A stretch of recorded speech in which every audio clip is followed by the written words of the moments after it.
Take a closer look and a deeper look at Riley Greene and what he's all about, and I tell you, a lot of it has to do with this right here, this swing. Good-sized kid, effortless swing, ball goes a long way. Probably going to play one of the corner spots. I could certainly see him playing left field in the big leagues 4 or 5 years from now. This plays, though. Saw this one live. Fastball 95 away. Swing, okay, 1-1, even it up. Gets a great take on a 97. Foul off 95, spoils a 96. Some other big leaguers should learn from that. Then he gets a hanging piece, and he goes, where does he go? I'll tell you where he goes. He goes where Schwarber and Rizzo go.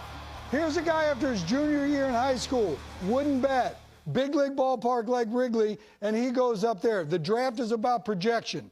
If a scout was in this ballpark and saw him do that, in that ballpark, then they understand what projection's all about. How easy is it? This guy is going to be a hitter, and he's going to be a good one.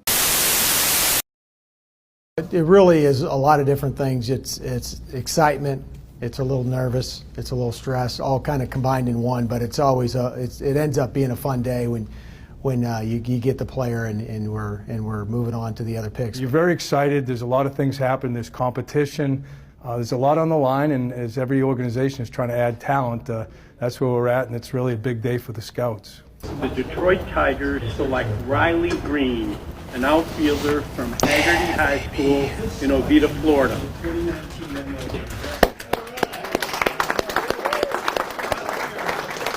Congratulations, good work. Very exciting day for the Tigers, and just looking forward to the future with Riley.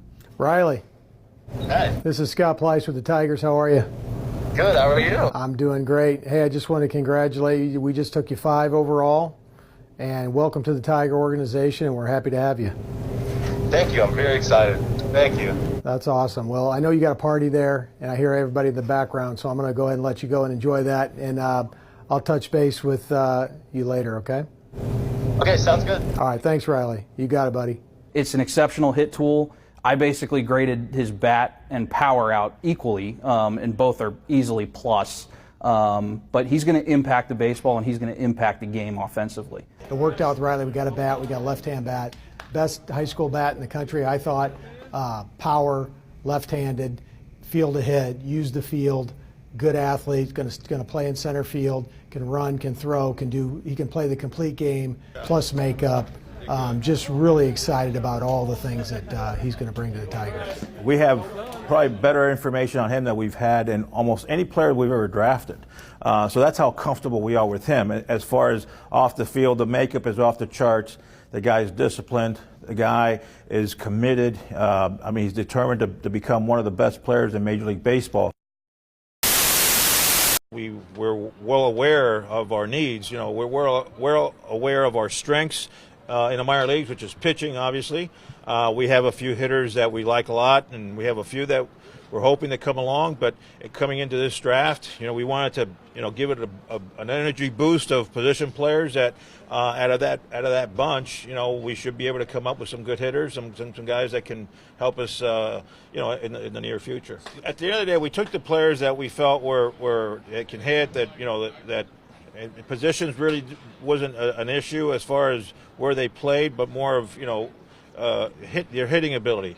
And most of those guys have good hitting ability, and a lot of those guys obviously have power. And so, you know, it's not so much that we plan to get just power bats. It's just the players that were available there. We liked them in both ways. The 5th overall pick in the 2019 Major League Baseball Draft, Riley Greene. Detroit Tigers Director of Amateur Scouting, Scott Pleiss. East Regional Cross-Checker, James Orr. And Area Scout, R.J. Burgess. Special guests in attendance today include Detroit Tigers Chairman and CEO Christopher Ilitch, Group President of Sports and Entertainment for Ilitch Holdings Incorporated, Chris Granger, Tigers Executive Vice President of Baseball Operations and General Manager Al Avila, Tigers Vice President and Assistant General Manager David Chad, and Tigers Senior Advisor John Westhoff. We're also joined today by members of Riley Greene's family, his mother Lisa, his father Alan, and his sister Miranda. At this time, we present these beautiful flowers to Lisa and Miranda as we welcome them to the Tigers family.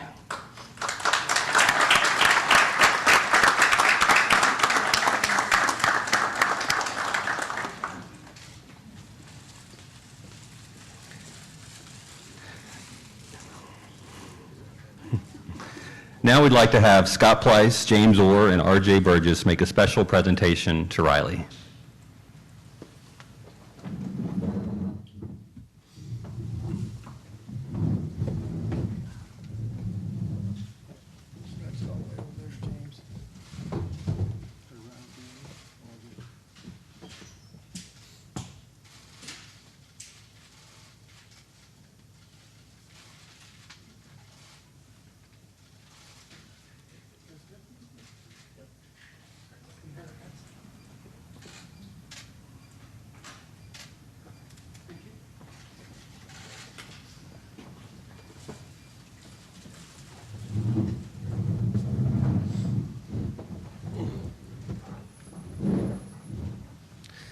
At this time, I'd like to turn the press conference over to Tigers Director of Amateur Scouting, Scott Pleiss, for his opening remarks. All right, first of all, just to get started here, I thank everybody for being here, and I know everybody wants to talk to Riley and not listen to me talk, so I just want to be the first one to welcome Riley to the Tiger organization. We're very excited about today and excited about what the future is going to be, and I just want to congratulate you, Riley. Thank you.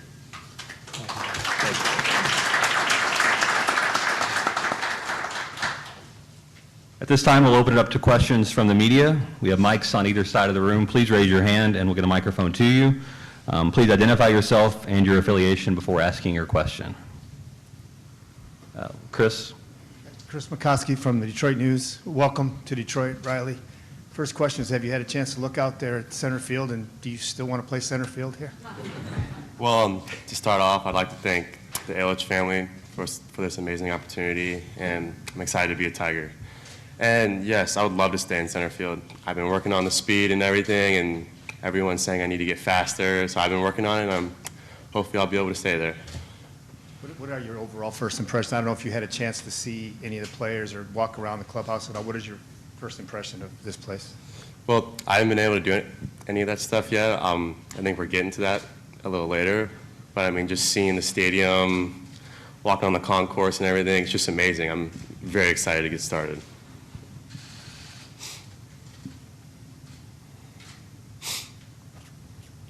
Other questions? Jason Beck, MLB.com. Riley, just having a chance to digest all this, of what all was going on this week, how much of a whirlwind has it been, and was there at some point where it hit you that I'm going into pro ball right now? Well, it's been really exciting. I mean, the night of the draft was amazing. I was with a lot of my friends and family, and being able to spend that night with them was amazing. And I think when I got home around probably 11:30, I was like, dang, I'm a professional baseball player now. I don't know, it didn't really hit me when I was there at the party. I was just with my family and friends, just enjoying time. Yeah, when I got that feeling, I was very excited to get started.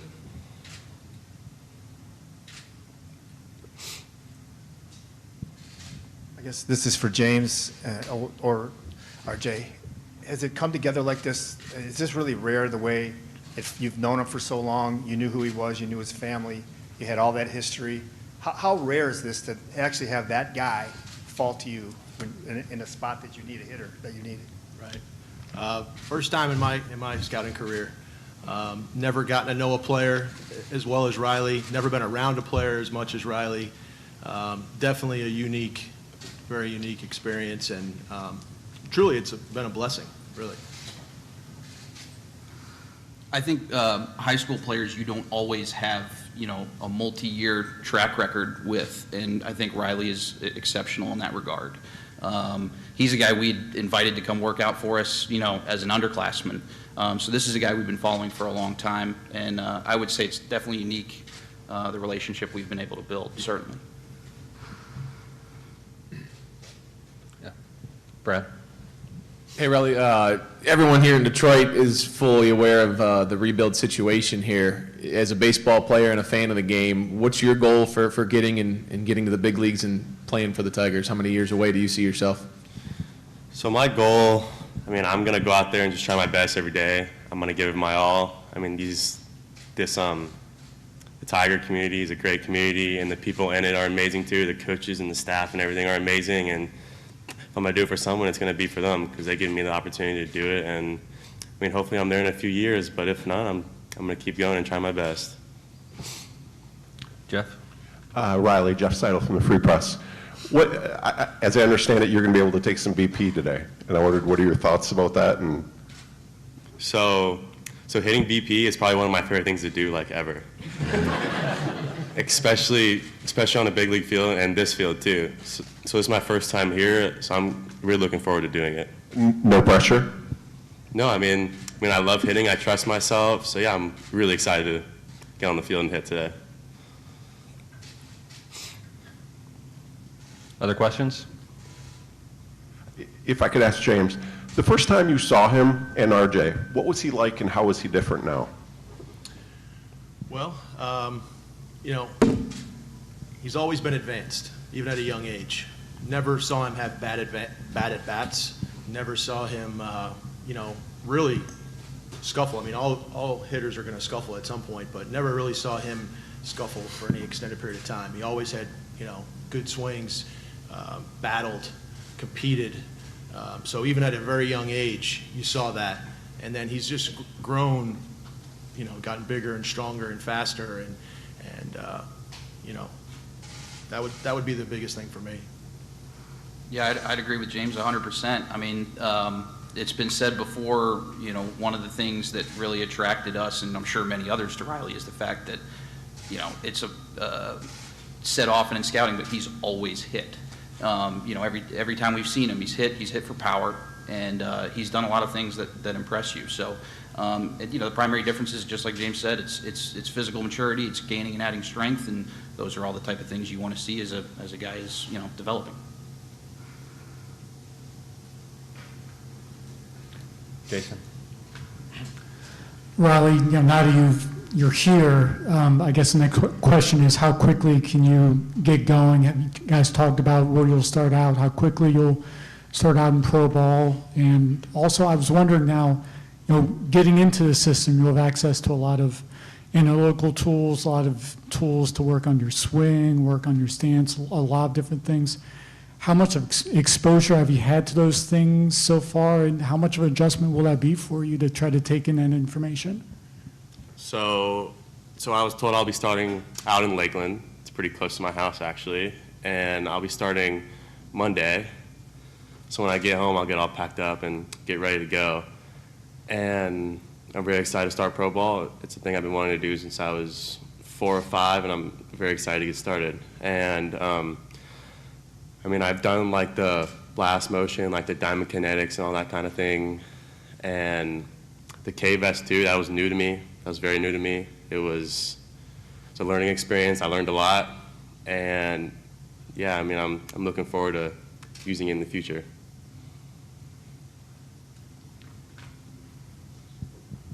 Scott, maybe you can answer this. Is there a limit to how much you'll let him play the rest of this year? Is there any restriction on him in terms of playing time? No, there's no restrictions. Riley, have you had a chance to meet any of the players, and is there any particular player that you're looking forward to meeting, say, tonight? I have not met any of the players yet, but I'm looking forward to meeting Miguel Cabrera. Yeah. Any other questions? All right. Well, that concludes today's press conference. Again, thank you for your attendance. We'll have a photo opportunity on the stage with Riley and his family, and then Riley and Scott Pleiss will be available off stage for group interviews.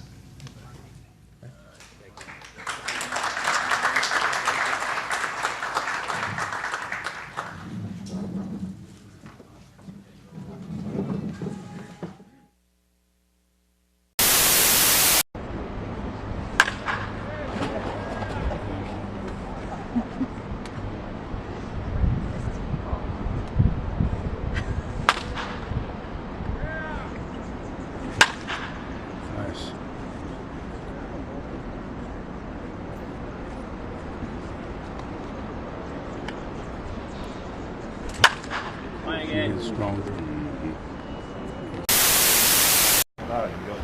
Riley Greene, nice to meet you. Nice to meet you too. Congratulations, brother. Thank you. Yeah. Thank you. You really like team? Yes. Oh my God. Really good. You got some thought. Thank you. Yeah, congratulations. Thank you. You got really nice swings. Thank you. Yeah, you already had a separation, so that's good. Thank you. Yeah. Nice to meet you. See you soon. Yeah. See you soon. Yeah. That's right, huh? 1 month. That's right. Bring it here. Thanks, Maggie. All right, thank you. Up, we're joined by a man who expects to be in this lineup sometime in his career, Riley Greene, the 5th overall choice in the Major League Baseball draft, an outstanding outfielder who I know somebody said to your father, he's not fast enough. And when your dad relayed that to you, you said something along the lines, I'm going to show them, I'm going to fix that. How did you go about fixing certain areas that others felt was a shortcoming in your game? So when I heard that, I wanted to prove him wrong. I mean, I want to stay in center field, and center field's been my position. So yeah, I want to stay there. I want to be able to go gap to gap, and I mean, I worked out a lot in the off season and got pretty fast. So yeah, I mean, I wanted to prove him wrong and stay in center field. Riley, got to share a little story about the day before I signed, a couple days prior to me signing, way back when when your dad was a kid. I went to see a Twins game. I grew up in Minnesota. I went to see a Twins game. It was Bert Blyleman pitching against Frank Tanana. Bert Blyleman's over in that booth. He's in the Hall of Fame. Frank Tanana was my teammate, one of the great pitchers of my generation. And I looked at my parents after watching that game and said, I don't know if I'll ever be good enough for the big leagues. As you watch this game, is there anybody that you say, wow, that's something special out there? This game or just baseball in general? Well, I know you got to believe in your heart that you can play. I know that I did. I know that you do. It's part of our DNA. But the respect that you see for the first time when you see how fast this game becomes at the big league level, that's really my question. So yeah, I mean, he does it pretty easy, Miguel Cabrera. Sure does. We kind of teed you up for that one. That's a leadoff double for Miguel Cabrera here in the 4th. But yeah, he just slows the game down. It pretty much makes it look easy, I guess. And yeah, he's pretty good. He uses all the fields. Yes. And his approach, we hear hitters talk about that all the time, the approach. If you had to describe your approach at the plate, how would you describe it? Well, a lot of my coaches called me a dumb hitter. That's because I don't really think when I'm up to bat. And I mean, I'm thinking, but I'm not thinking at the same time, if that makes sense. But yeah, I mean, the approach changes from when there's runners on base and when there's not. But yeah, I just try to stay in the middle of the field, see pitches. It's pretty much see ball, hit ball. You know what it's like in baseball today, a lot of analytics. Do you buy into that? Do you study that? How much of a film hog are you in terms of all that combined to make you a better player? I'm more like the old-fashioned kind of guy. Like, I'm just not really into the launch angle stuff or whatever. I'm just on top of the ball, hit line drives, and when you get backspin on it, the ball sometimes goes far. I noticed that, and I actually asked a Hall of Famer in Al Kaline about that. I said, do you think he has a launch angle type swing? He said, no. He said he's an old school player. I love the way he hits more line drives. That's quite a compliment from perhaps the greatest Tiger of all time, don't you think? Oh yeah, that's very exciting to hear. I didn't know that. So, yeah. How much did you talk to him? I talked to him quite a few. We had dinner with him. Wow. So that was pretty cool. I took a picture with him, sent it to a couple of my friends. They were like, wow, that's pretty cool. Yeah, absolutely. There's it's interesting because you were taking batting practice. Al Kaline, Hall of Famers watching. Dixon in a 1-2 hole. Jack Morris, a Hall of Famer. He's watching you. And Miguel Cabrera is going to be a Hall of Famer. He's watching you. And yet you didn't look nervous. Did that ever cross your mind at all with all those eyes on you? Well, when I'm in the box, I don't really think about that kind of stuff. I mean, I'm just there in my own world, and it's usually me and the pitcher, but it's me and the BP pitcher. So yeah, it's really just me up there just hitting and just having fun. Are you a patient man? As Dixon skies one to center. Buxton drifting to his left. 1 out. Cabrera's going to try and tag. Buxton's got 5 assists on the year. He won't get his 6th there. How about that? Take the extra bag, Miguel Cabrera.